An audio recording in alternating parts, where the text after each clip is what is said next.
అందరికీ నమస్తే. నేను మీ శారదాని. Welcome to Sharada's channel. ముందుగా మీకు, మీ కుటుంబ సభ్యులకు దేవీ నవరాత్రుల్లో భాగంగా 5వ రోజు శుభాకాంక్షలు.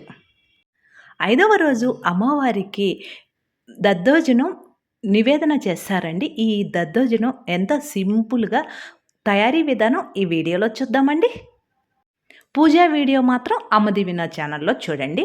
ముందుగా అయితే అన్నము ఉడికించి పెట్టుకోవాలండి. ఒక గ్లాసు బియ్యానికి 3 గ్లాసులు వాటర్ పోసి చక్కగా మెత్తగా అన్నం ఉడికించుకున్న తరువాత ఇలా మెత్తగా చేసుకోవాలి.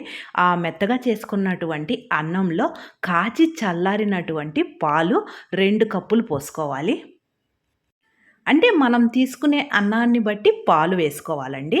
2 కప్పులు పాలు, అరకప్పు పెరుగు, రుచికి తగినంత ఉప్పు వేసి చక్కగా గరిటెతో మొత్తం కలిసే విధంగా కలుపుకోవాలి.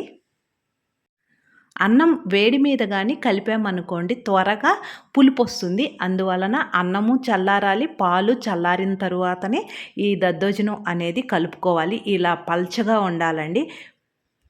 దీనికి పోపుని ఎలా పెట్టుకోవాలో చూద్దాము. ముందుగా ఫ్రై ప్యాన్‌లో 1 స్పూను ఆయిల్ హీట్ అయిన తర్వాత పోపు దినుసులు పచ్చిశనగపప్పు, మినపప్పు, ఆవాలు, జీలకర్ర చక్కగా వేగిన తరువాత అర స్పూను మిరియాలు కూడా వేసి వేయించుకోవాలండి. ఈ పోపును నేతితో కూడా పెట్టుకోవచ్చండి. ఇలా వేగిన తరువాత సన్నగా కట్ చేసి పెట్టుకున్నటువంటి కొన్ని పచ్చిమిర్చి ముక్కలు, కొన్ని అల్లం ముక్కలు, కాస్త కరివేపాకు వేసి ఇవి కూడా ఒక్క సెకను ఇలా వేయించుకొని అలా స్టవ్ ఆఫ్ చేస్తే సరిపోతుందండి. పోపు అనేది ఎప్పుడు మాడకుండా చూసుకోవాలి. మాడితే ఆ దద్దోజనం టేస్టే మారిపోతుందండి. అంతా మీడియం ఫ్లేమ్‌లో గానీ, లో ఫ్లేమ్‌లో గానీ పెట్టుకొని చేసుకోవాలి. ఇలా పోపు వేగిన తరువాత మనం ముందు సిద్ధం చేసి పెట్టుకున్నటువంటి దద్దోజనం ఉంది కదండీ! అందులో ఈ పోపును మొత్తము కలుపుకోవాలి. అంతేనండి.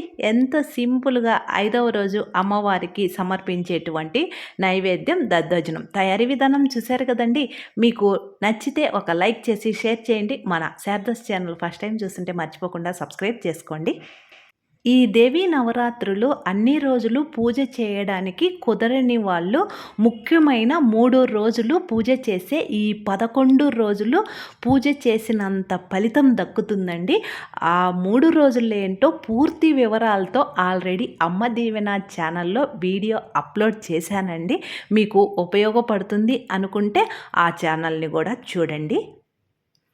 మరియు ఈ దేవీ నవరాత్రులు సింపుల్‌గా పూజా విధానం ఎలా చేసుకోవాలో కూడా వీడియోస్ ఉన్నాయి. చూస్తూ ఉండండి. Thank you.